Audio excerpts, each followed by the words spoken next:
a good friend of the program. It's been a while since we chatted. Webster Tarpley is an historian, a critic of American foreign policy, best known for his book, George Bush, The Unauthorized Biography. 1992, that came out. Tarpley was born in Pittsfield, Massachusetts in 1946. In 1966, he graduated summa cum laude from Princeton University, where he was elected to Phi Beta Kappa. He was a Fulbright scholar at the University of Turin, Italy, later teaching English at Cornell University. In 1970-1980, he appeared as a commentator for Teleradio Soleil, a television station in Rome. And from 1984 to 1996, he was 1996 rather. He was a correspondent let me get the dates right here. From 1984 to 1996, he was a correspondent in Washington. In 1997, he published an anthology entitled Against Oligarchy, Essays and Speeches, from 1970 to 1996. These books can be consulted on the internet at www.tarpley.net. His 9/11 Synthetic Terror is considered the Bible of the 9/11 Truth Movement. It sold over 20,000 copies. His two books on Obama are virtually the only critical ones in print from a progressive viewpoint. And most recently, he has published an e-book entitled Subverting Syria. Webster Tarpley, welcome once again to The Conspiracy Show. How are you? Thank you very much, Richard. Subverting Syria is not really my book. I'm not sure where you got that. But what I did publish last year was one called Just Too Weird, Bishop Romney and the Mormon Takeover of America, with polygamy, theocracy, and my apologies. Subversion. I think that it was linked to a website that featured your books. My apologies. Okay. But we are here to talk about Syria. Absolutely. And congratulations on your program and your network. We're building it brick by brick. We're getting the word out there across America, Webster. Great. So let's back up. First of all, before we talk about this chemical attack, August 21st, let's talk about the Assad regime. What are your impressions? You've been to Syria. Yes. What are your impressions of Bashar al-Assad? Because I don't put him in he's a typical Middle Eastern ruler. He's a strong man, to be sure, but I don't put him in the same camp as a Gaddafi or one of these madmen. He seems to me to be a very rational, reasoned human being. Richard, I would be very cautious with this madman stuff, because these terms are thrown around by Western leaders who are themselves open to question in terms of their sanity and their morality and so forth. Right? We don't need to go much further than Bush the younger. I suppose we should go to Bush the elder. I've written about both of them. Gaddafi was somebody who built the largest water irrigation and drinking water project in the world, the Great Man-Made River. And I think one of the reasons for invading Libya was to get a hold of that water, which is a very valuable commodity in the Middle East.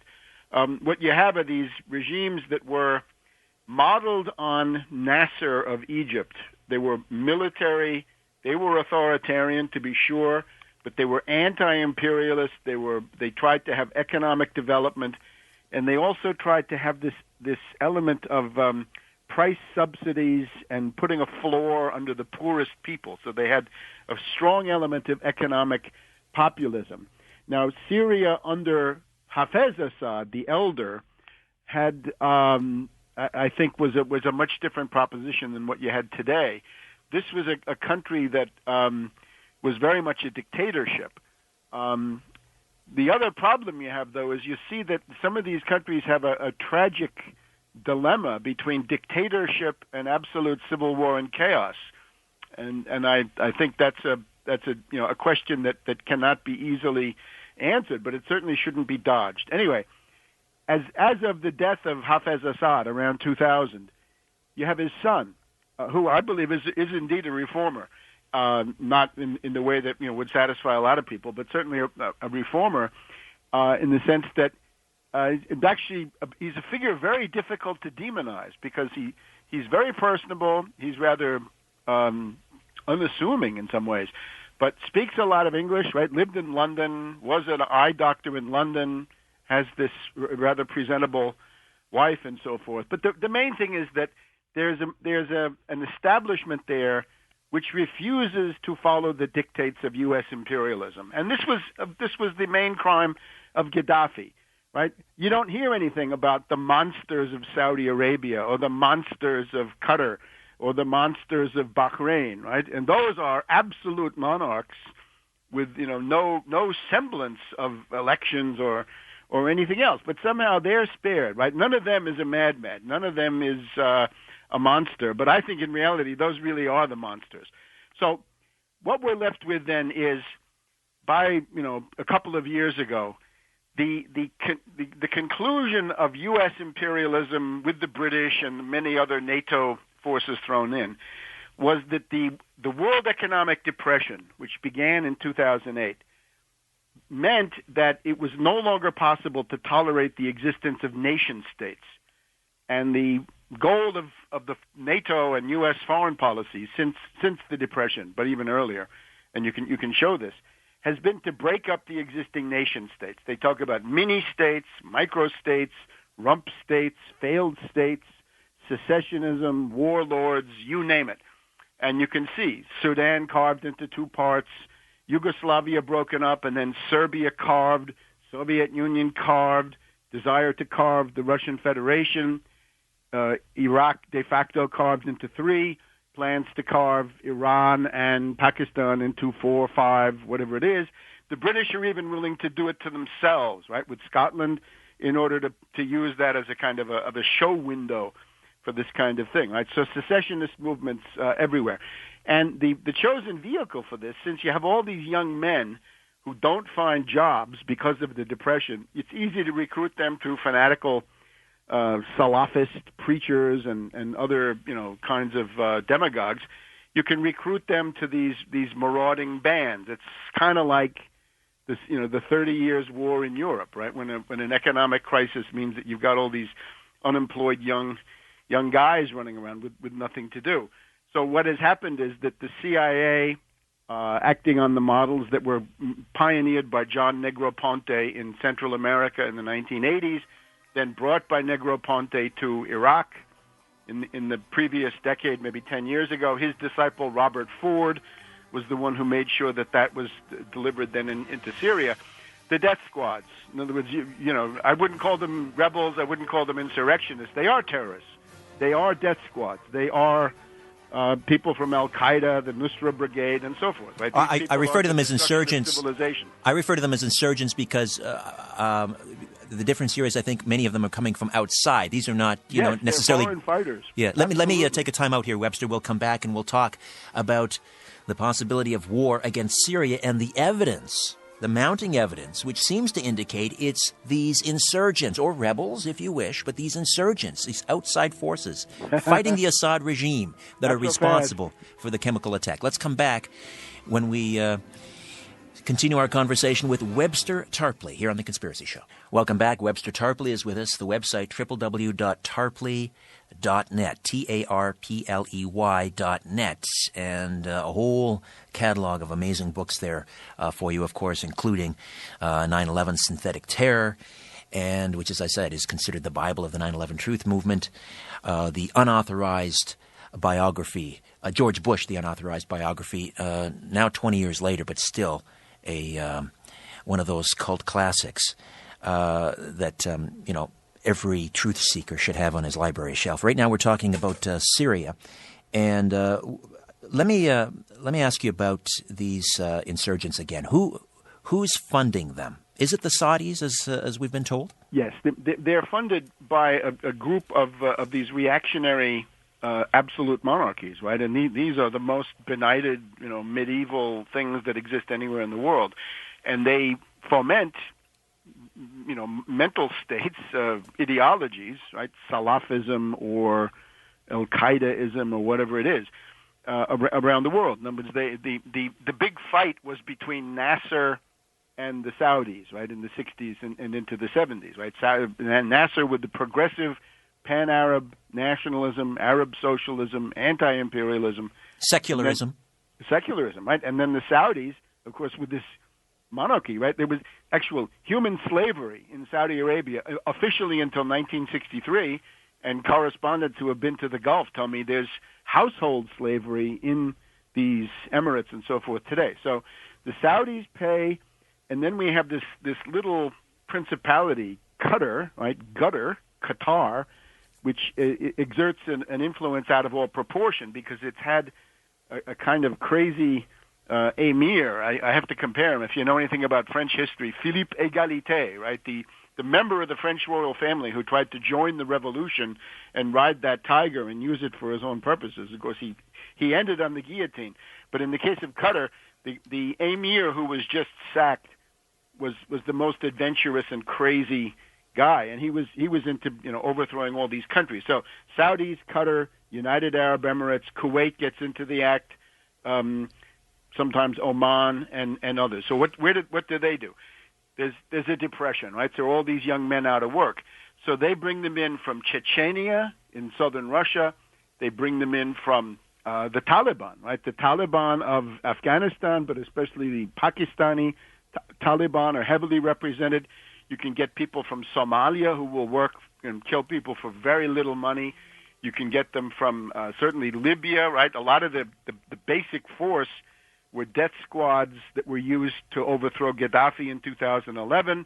And once Gaddafi had been assassinated, they brought them over. There was actually an airlift, sea lift from the Benghazi, Derna, Tobruk area of Libya, and that's what Ambassador Stevens was doing there. Right, ambassador and in quotes. At a certain point, the Romney people said, "Look, he's in there. He's talking to them all the time. Let's surprise him. Let's have him get a nasty surprise, and we can use that as an October surprise against Obama." So it's a very, you could say, from Indonesia to Morocco, and from the southern edge of the Sahara certainly to far into Central Asia, right? They recruit people and they bring them in, right? And they train them in Jordan, and they work with Israeli and U.S. and NATO officers. So that it's not, and it never was a peaceful rebellion. I was in Syria in November 2011 with a French expert, Thierry Masson of the Réseau Voltaire of Paris, and we conducted seminars in two places. One in the city of Homs, right, the so-called birthplace of the rebellion, and then in a place on the coast called Banyas. Banyas is the next port to the north of Tartus, the Russian naval base. And in both of these places, it turned out that from the beginning, in other words, from the first demonstration, the absolute first demonstration, there were terrorist gunmen who were planted inside the crowds of peaceful protesters. Yeah, they thought they were, but didn't matter because they were provocateurs that had been seeded among their ranks who started shooting at the army. And it took quite a while for the army to shoot back. Indeed, Assad at the beginning had given an order, don't kill my people. I don't want the army killing people or shooting back. So they, in some cases, in this Banyas, there was a massacre of 50 or 75 members, draftees, right, young, scared kids, right, logistical troops, no combat training or anything much, but just in it for the paycheck. They were killed by these rebels because they were told you couldn't shoot back. Wow. Now, in Homs, I remember you reporting on this, that there were these snipers, and they were being, the Western media was portraying these snipers as being government forces. No, they weren't. As a matter of fact, I went into a neighborhood that was largely Alawite, not only Alawite, but they were Alawites. And I talked to people in a hospital there, and a woman doctor said, now I have to go home, and I'm afraid of getting hit by a sniper. They get up on the rooftops, and she also told the story of a friend of hers who had her child killed by a sniper shooting through the back of the car, and their only demand was, give us the Syrian army, give us tanks, give us helicopters that will kill these cowardly, bearded lunatics that go up on the roof and kill us. So this is artificial. That's the thing that people have to understand. This is absolutely not a spontaneous grassroots event. Now, of course, there were people who were agitating for more democracy. There were some very well-off people in the middle class that I met who wanted more democracy. There were also people like Marxists. I met a Marxist poet who said, Assad is a softie. We should really deal with these people, and so forth. But anyway, look, I think the thing that people have to understand is this, right? What are the strategic stakes? And then we can maybe look at these questions of proof. What Obama is asking for, if we read the resolution that he has sent to Congress, this is a blank check that goes all the way to World War III. This is not tailored, not limited. This is anything but a low-level, carefully calibrated event. The goal of all this is what? It is regime change in Syria. Absolutely. They're going to use cruise missiles to destroy, Assad's dwellings, the defense ministry, all these buildings that I've been in Damascus. Damascus, of course, the oldest continuously inhabited city in the world. How about that? Yes. The oldest city in the world, and the cradle of the oldest alphabet, right? Not pictograph, not characters in the Chinese way, but an actual alphabet. That's the Syrian. So it's going to be regime change through that. Remember, once you give them the resolution, that's it. They do what they want, right? That's what we learned in Libya. That's what Putin, to his great credit, Russia has learned. Don't authorize military action, because any limitations that are supposedly placed on the military action, they will not stand up.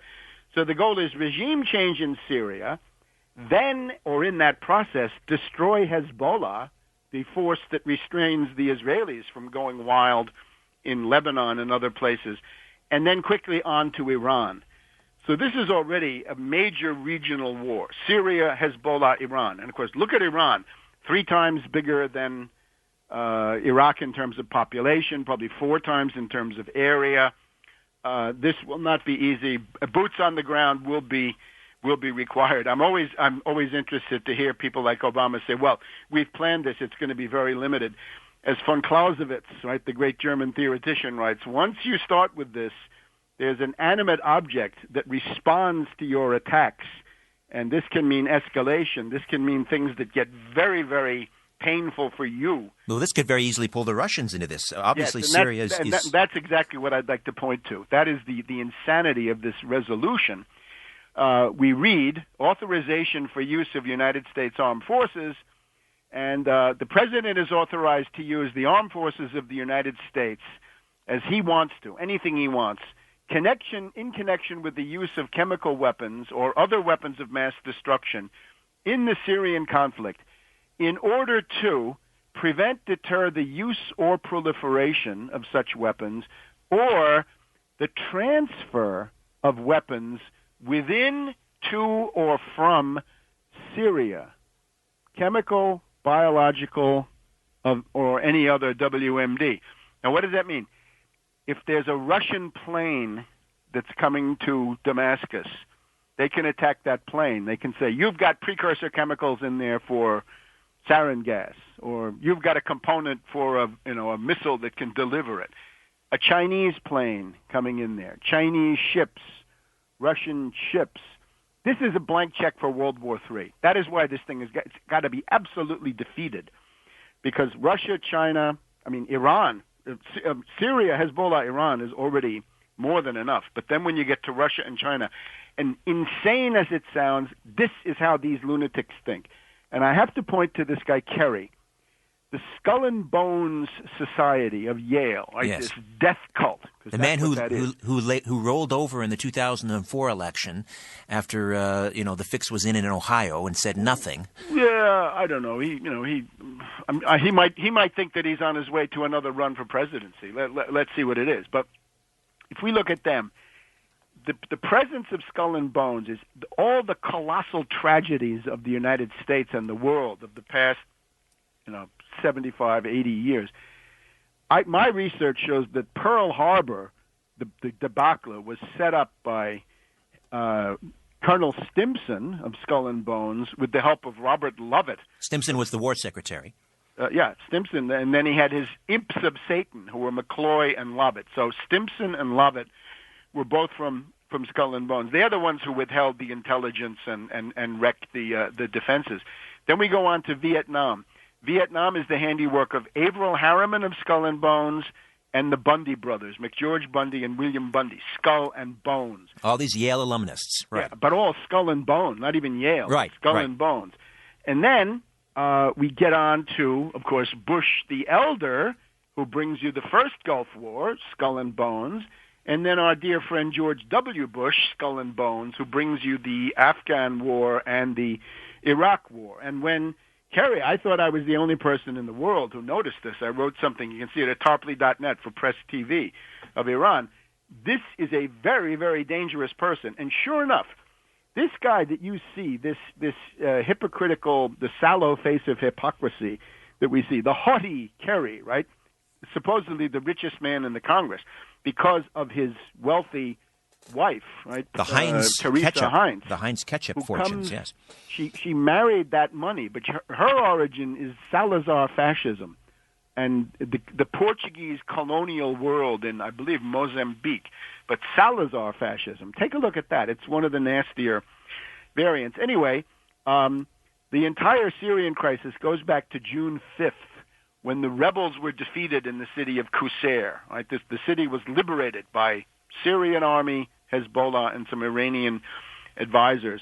On June 12th, right, less than a week later, Kerry attempted to start the bombing. He was sitting in a principals committee meeting, right, of all the the secretaries of defense and CIA and Susan Rice and all these people. And he said, look, we got to start bombing Syria right now, because our friends, the death squads, are, reeling. They're being routed. We've got to get in there and save them, because otherwise, we won't have a secret army left in the Middle East. Now, he was stopped by General Dempsey of the Joint Chiefs of Staff, who said, no, you don't have a plan, you don't know anything. And that is, I think, that was the convergence of Obama at that time and the Pentagon. But he tried a coup d'etat. In other words, he tried to do what Henry Kissinger did in 1973, which was take the U.S. to an all-out thermonuclear alert in the Yom Kippur War in the Middle East. Right? That was Kissinger. Or we've had other things. Right?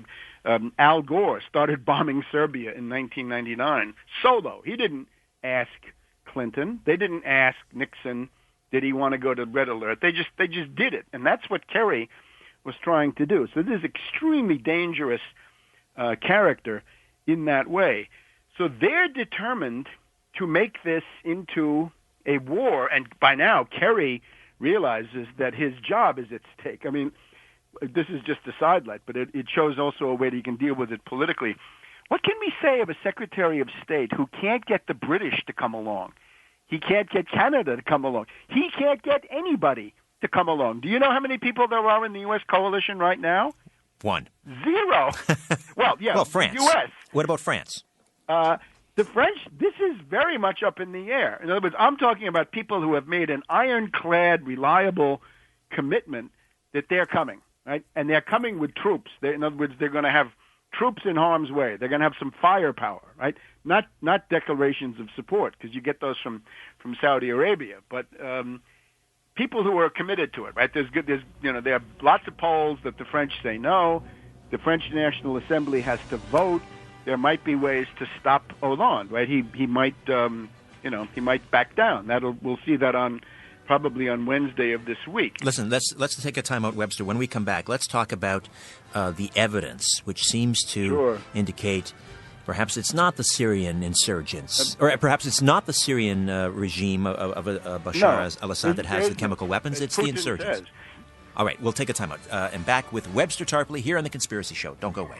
And Webster Tarpley stays with us. His website, www.tarpley, TARPLEY.net. And we're talking about Syria. And once again, it seems that the United States is gearing up for another war in the Middle East. And Webster, many people may not remember, but back in May of this year, the UN did their own investigation over in Syria, and there was a UN investigation report that concluded it was the Syrian rebels that were in possession of chemical weapons, and that they were the ones using them on the citizens, not the Assad regime. Why isn't the Western media talking about that UN report?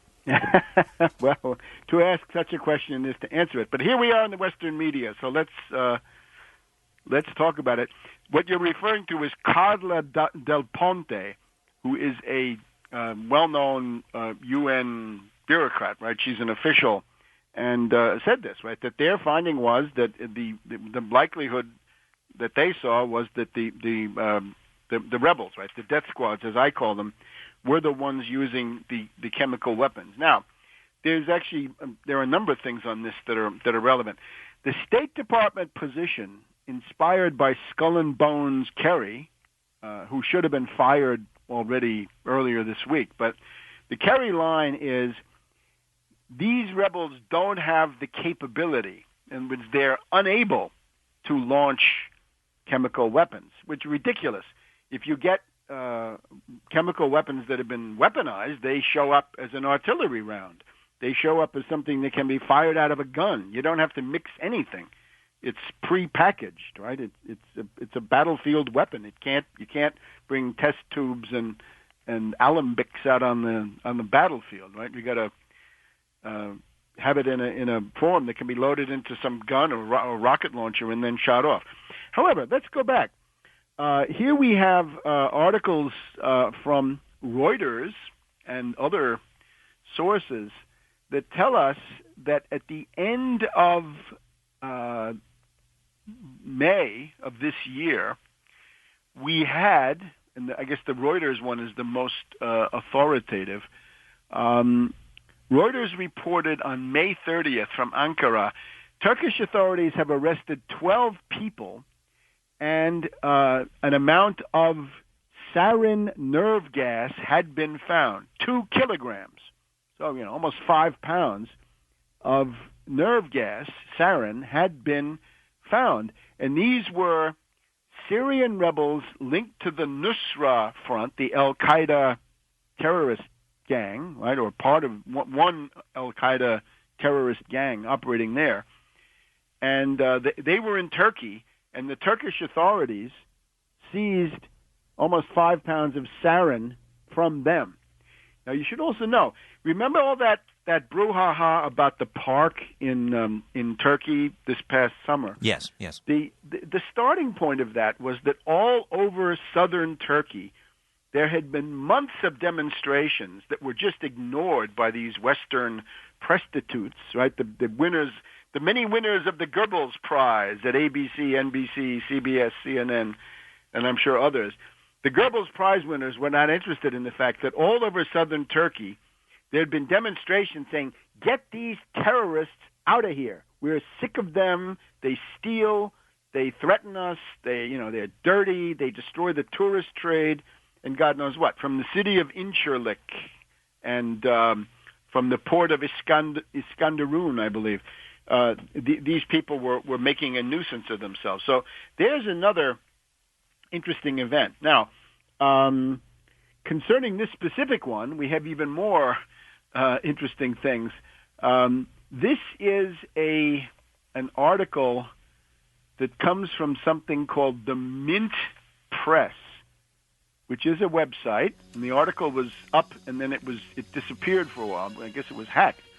Is this the Dale Gavlak? Gavlak. Okay, let's take a time out. We'll come back because I believe that he's a Middle East correspondent for the Associated Press as well. I think he's a stringer, huh? Okay. A stringer, a part-time. That's the impression I get. Or all right, a former AP. We'll talk about this. This is an important article because in this interview, the Syrian rebels appear to take responsibility for the chemical attack in Ghouta. But we'll discuss on the other side. Webster Tarpley here on The Conspiracy Show. Stay with us.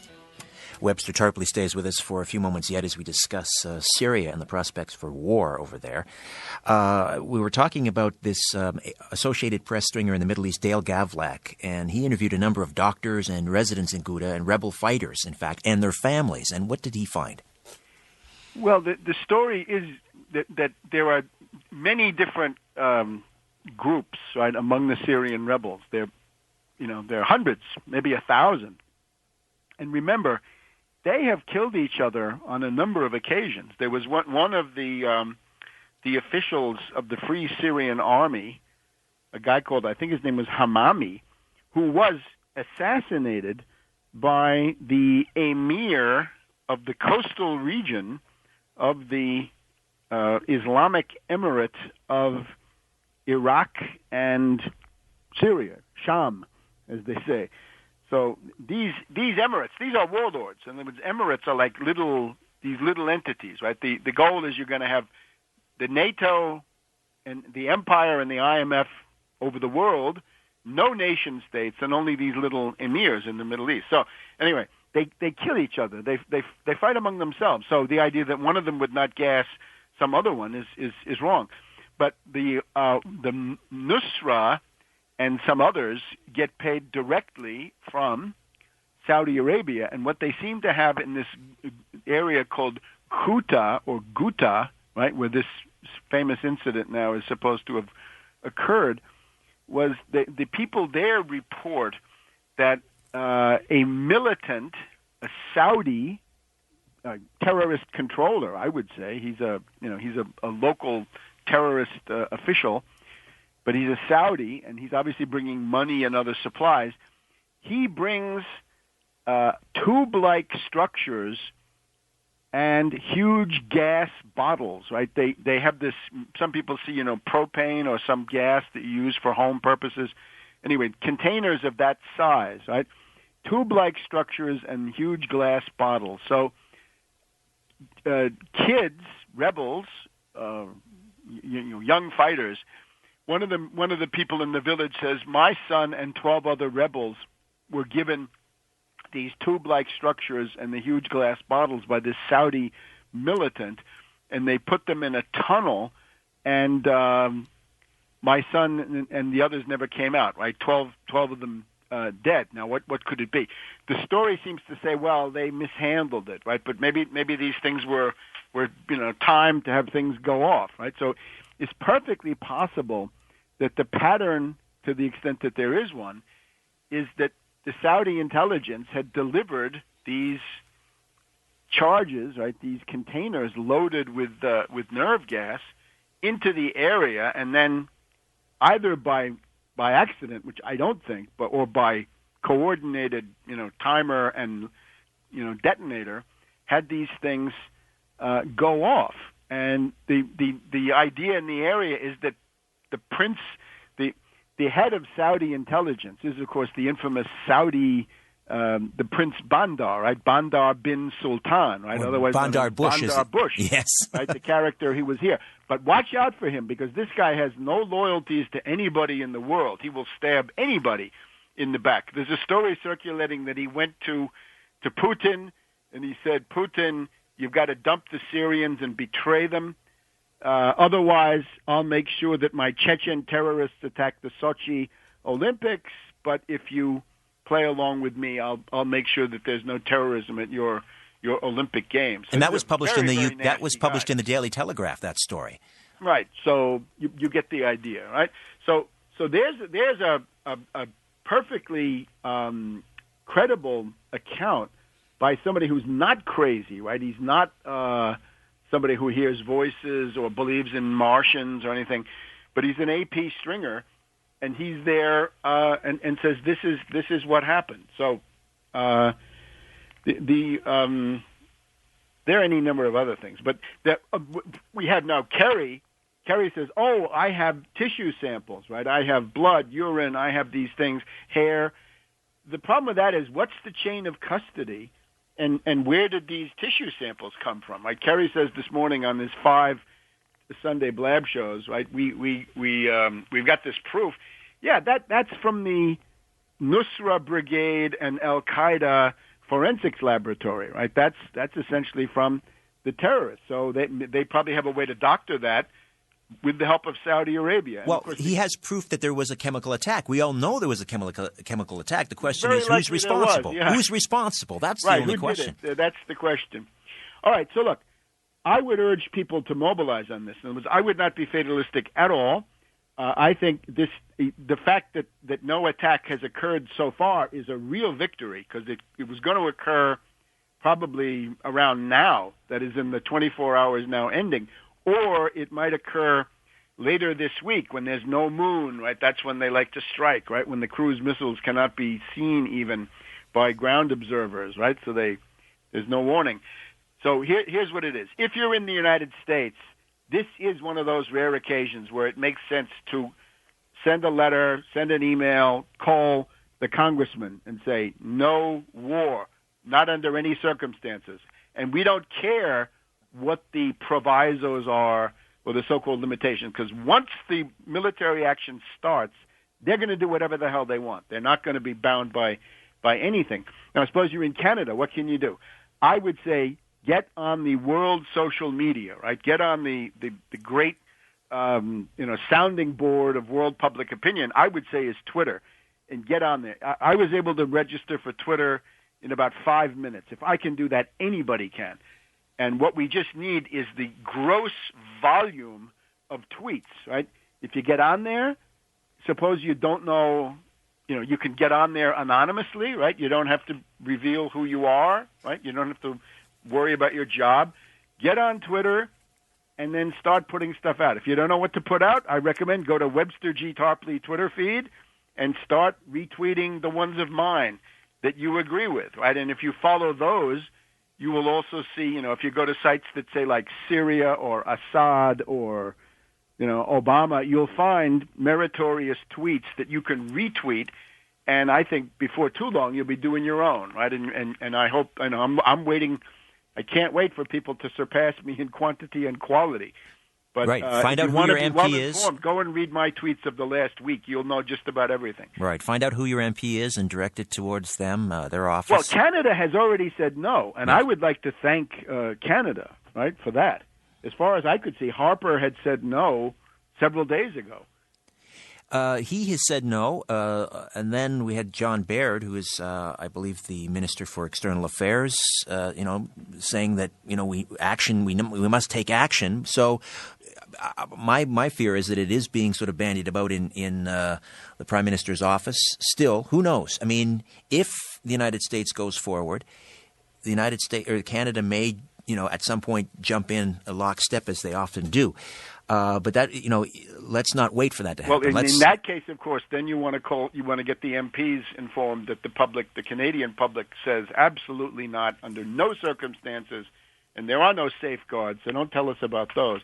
Will Obama, the president has said he doesn't need, obviously he does need congressional approval according to the Constitution. In fact, he said when he was a senator, he would impeach President Bush if he didn't go to Congress. Right. And let me just point, this is an interesting thing. The Republicans have learned the lesson of the last impeachment. The Republicans impeached Clinton before he attacked Serbia with the 3 months of bombing. They've learned something. The Republicans probably kicked themselves. They said, if we'd only waited until after the 3 months of bombing, like 6 months later, we could have impeached Clinton way back in the middle of 2009. So with Obama, the Republicans are in many ways madmen. I have nothing in common with them. They wish to impeach Clinton by any means they can get. So, and I think this is impeach Obama, right? That they think that they can do this. If he goes into this war, he will poison and destroy his own relation with his remaining supporters, right? Who have already been shaken by the great NSA revelations, right? Which are obviously very serious violations of law. So they think that they can get him later. The reason that Obama is going to Congress is that he wants insurance against impeachment. He takes it quite seriously. He can read the writing on the wall.